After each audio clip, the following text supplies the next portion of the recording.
And it was a wonderful moment. मैं और मेरा पूरा परिवार हम गए थे, हालांकि हमें बहुत ज़्यादा दूर नहीं जाना पड़ा था। हमारे घर के ठीक बगल में एक बीएमसी का स्कूल है जहाँ पे वोटिंग सेंटर उसे बनाया जाता है हर इलेक्शंस के दौरान। तो वहाँ जाके पूरी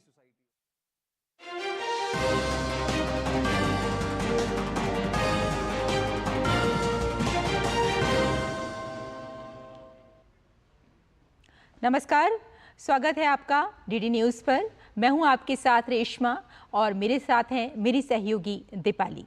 आइए हेडलाइंस पर नजर डालते हैं।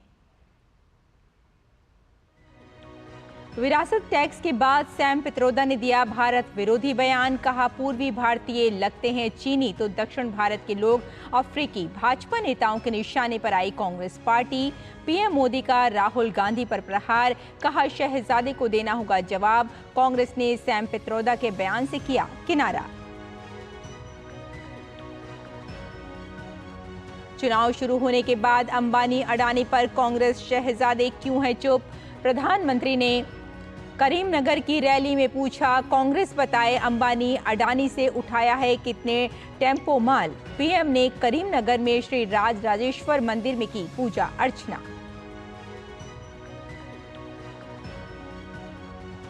लोकसभा चुनाव में प्रचार ने पकड़ा जोर। केंद्रीय गृह मंत्री अमित शाह ने लखीमपुरी खीरी में राहुल गांधी के गरीबी मिटाने वाले बयान पर किया कटाक्ष।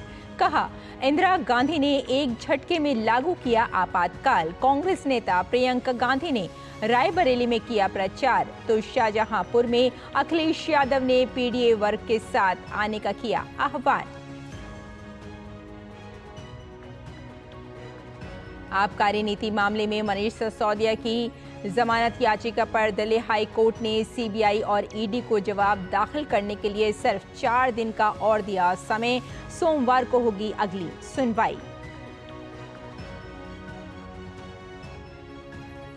और इंडियन प्रीमियर लीग में आज सनराइजर्स हैदराबाद और लखनऊ सुपर जायंट्स के बीच होगा मुकाबला। प्लेऑफ की रेस में बने रहने के लिए दोनों के लिए जीत है जरूरी।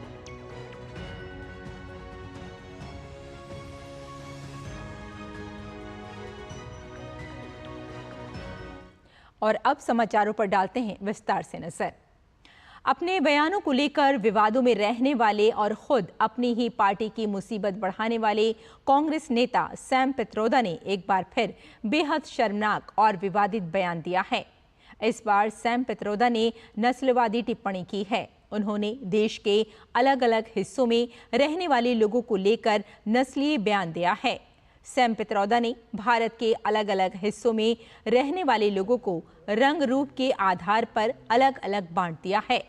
पित्रोदा ने जहां देश के पूर्वी हिस्से के लोगों की तुलना चीन के लोगों से की है, वहीं पश्चिम के लोगों की अरब के लोगों से की है। साथ ही उन्होंने उत्तर और दक्षिण के लोगों के रंग को लेकर भी बेहद शर्मनाक टिप्पणी की है।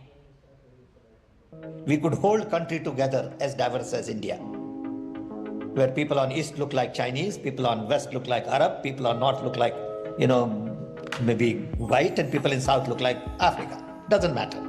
We are all brothers and sisters. Sam Pitroda ने राम मंदिर को लेकर भी विवादित बयान दिया है। नस्लवादी टिप्पणी की है उन्होंने और साथ ही उन्होंने कहा कि राम मंदिर और रामनवमी को लेकर कि ये भारत की विविधता में बाधक है। सैम पित्रोदा ने कहा कि राम मंदिर, रामनवमी और प्रधानमंत्री मोदी का हर वक्त मंदिर जाना आइडिया ऑफ इंडिया के लिए चुनौती है। That idea of India, which is rooted in democracy, freedom, liberty, fraternity, is being challenged by Ram Temple and Ram Navami and Prime Minister going to temple all the time. Congress के overseas अध्यक्ष Sam Pitroda के बयान पर प्रधानमंत्री ने वारंगल की जनसभा में पलटवार किया। उन्होंने कहा कि राष्ट्रपति चुनाव के दौरान कांग्रेस क्यों द्रौपदी मुर्मू का विरोध कर रही थी, उसकी असली वजह आज सामने आई है। मैं बहुत सोच रहा था कि द्रौपदी जी, जिनकी बहुत अच्छी प्रतिष्ठा है, आदिवासी समाज की एक प्रतिष्ठित बेटी है, उसको हम राष्ट्रपति बना रहे हैं, तो कांग्रेस उनको हराने के लिए इतनी मेहनत क्यों कर रही है?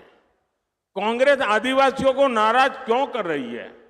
मैं सोचता रहता था, लेकिन मुझे समझ नहीं आता था। मुझे लगता है ठीक है, ये शाहजादे का दिमाग ऐसा है तो शायद वो द्रौपदी जी का विरोध कर रहा है, उनको चुनाव में हराने के लिए निकल पड़ा है।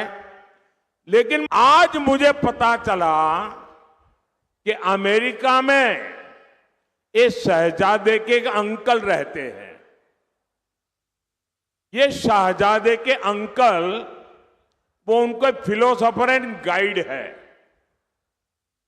और जैसे क्रिकेट में आजकल थर्ड एम्पायर होता है ना, कोई कंफ्यूजन हो तो थर्ड एम्पायर को पूछते हैं, और वैसे ही ये शहजादे ये थर्ड प्लेयर को कंफ्यूजन होते हैं तो सलाह लेते हैं। ये शहजादे के फिलोसोफर एंड गाइड अंकल ने बड़ा रहस्य खोला है। उसने कहा है कि जिनका चमड़ी का रंग काला होता है, ये सब अफ्रीका के हैं। मतलब आप सबको, मेरे देश के अनेक लोगों को चमड़ी के रंग के आधार पर उन्होंने इतनी बड़ी गाली दे दी। तब जाकर के मुझे समझ आया कि चमड़ी का रंग देख करके उन्होंने मान लिया कि द्रौपदी मुर्मू भी अफ्रीकन है, और इसलिए उनकी चमड़ी का रंग काला है तो उनको हराना चाहिए। ये सोच आज पहली बार मुझे तो पता चला कि ये दिमाग कहां काम कर रहा है इनका, ये देश को कहां ले जाएंगे। अरे चमड़ी का रंग कोई भी हो, हम तो श्री कृष्ण की पूजा करने वाले लोग हैं, जिसकी चमड़ी का रंग यहां हम सब जैसा रंग था।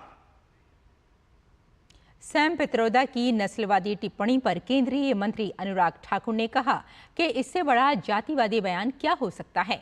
देश की संपत्ति छीनने वाली पार्टी अब देश को जाति क्षेत्र के नाम पर बांट रही है, लेकिन देश के लोग अब ये स्वीकार नहीं करेंगे। कभी संपत्ति को आपकी संतान से लेने की बात और विचार ऐसे देने का काम करते हैं, तो दूसरी ओर अब हमारे भारत के पूर्व के जो निवासी हैं उनको चीन के साथ में कहते हैं, उनकी शक्लें चीन जैसी दिखती हैं, पश्चिम वालों की अरब जैसी दिखती हैं, उत्तर वालों की अंग्रेज की तरह दिखती है और दक्षिण वालों की अफ्रीकन की तरह दिखती है। इससे बड़ा जातिवादी बयान क्या हो सकता है? कितना बांटोगे जाति के नाम पे, क्षेत्र के नाम पे देश को, और ये देश अब स्वीकार नहीं करेगा। देश सबका साथ सबका विकास इसी मूल मंत्र के साथ आगे चलता है, लेकिन कांग्रेस का घिनौना चेहरा पशुधन स्त्री धन छीनने वाला, आपकी संपत्ति छीनने वाला, और अब आपको जाति के नाम पर नीचा दिखाने वाला सामने आया है। देश में लोकसभा चुनाव चल रहा है और सभी पार्टियां एक दूसरे पर मुखर होकर बार बार पलटवार कर रही हैं। इसी बीच कांग्रेस नेता सैम पित्रोदा अपने विवादित बयानों से फिर चर्चा के केंद्र में हैं। सैम पित्रोदा के बयान पर भाजपा ने जबरदस्त हमला बोला है। भाजपा प्रवक्ता सुधांशु त्रिवेदी ने एक प्रेस वार्ता में कहा कि जैसे जैसे लोकसभा का चुनाव आगे बढ़ता जा रहा है, कांग्रेस के चेहरे से नकाब उतरता चला जा रहा है और वे देश के अंदर, भीतर और बाहर सब तरफ से ये नकाब उतार रहा है। जो लोकसभा का चुनाव आगे बढ़ता जा रहा है, कांग्रेस के चेहरे से नकाब उतरता चला जा रहा है और वो देश के अंदर, भीतर और बाहर सब तरफ से वो नकाब उतर रहा है। आज पुनः एक बार राहुल गांधी जी, जिसके शागिर्द हैं, उनके कुख्यात उस्ताद सैम पित्रोदा साहब ने भारत, भारतीय संस्कृति, भारत की पहचान और भारतीय लोगों की पहचान के बारे में बेहद आपत्तिजनक बयान दिया है।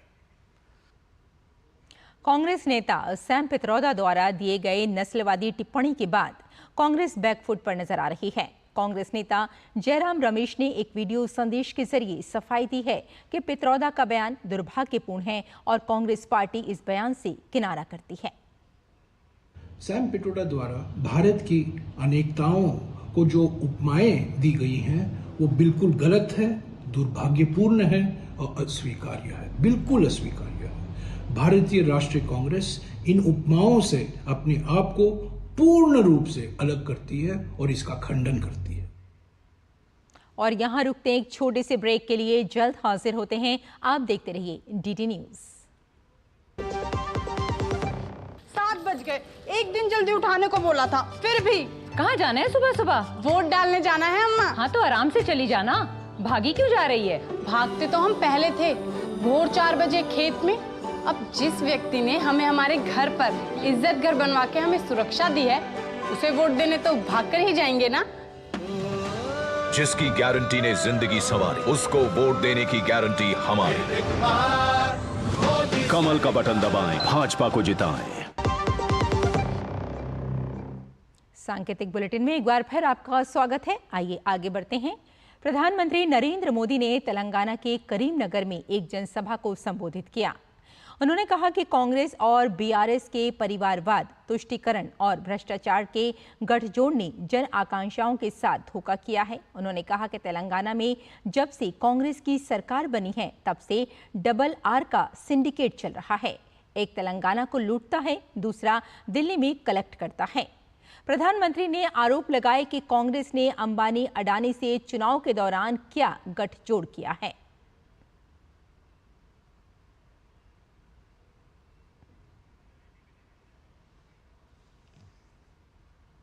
प्रधानमंत्री नरेंद्र मोदी तेलंगाना दौरे पर हैं। करीमनगर के एक मंदिर में प्रधानमंत्री नरेंद्र मोदी ने पूजा अर्चना की। तेलंगाना दौरे पर पीएम मोदी ने श्री राज राजेश्वर मंदिर में पूजा अर्चना कर दर्शन किए। मंदिर के पुजारियों ने पूरे विधि विधान और मंत्रोच्चारण के साथ मंदिर में मां पूजा अर्चना कराई। वहीं मंदिर के बाहर मौजूद लोगों का पीएम मोदी ने अभिवादन भी स्वीकार किया।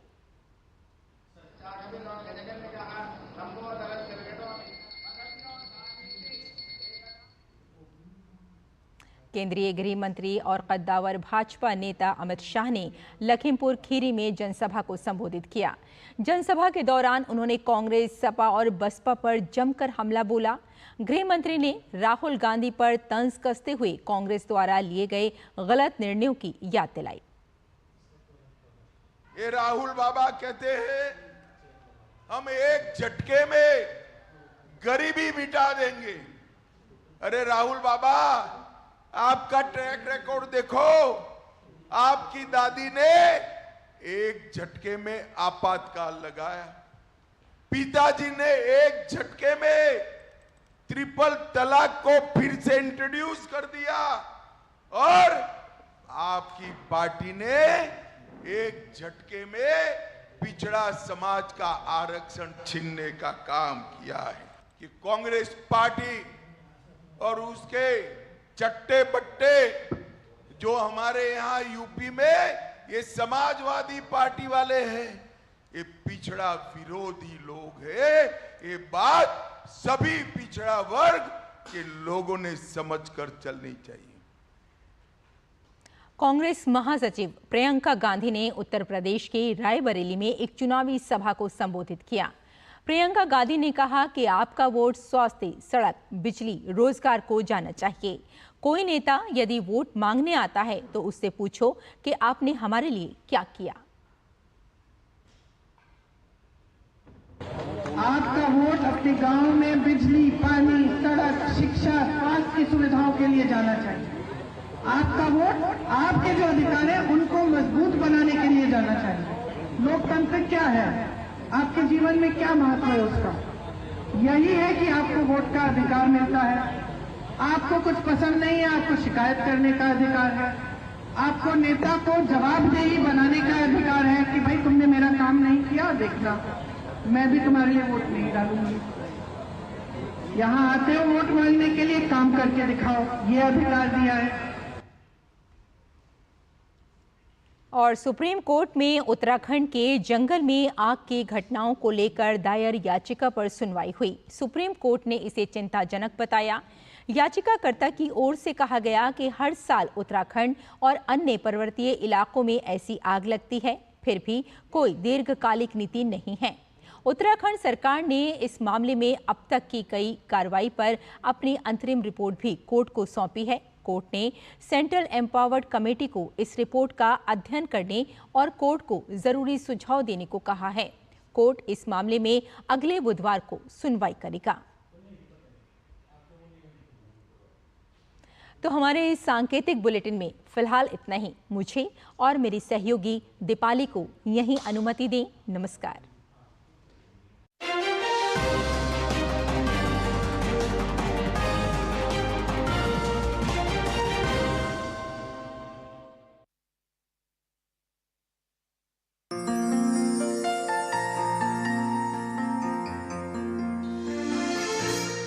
When we vote, we decide whom to give this nation to run it on our behalf.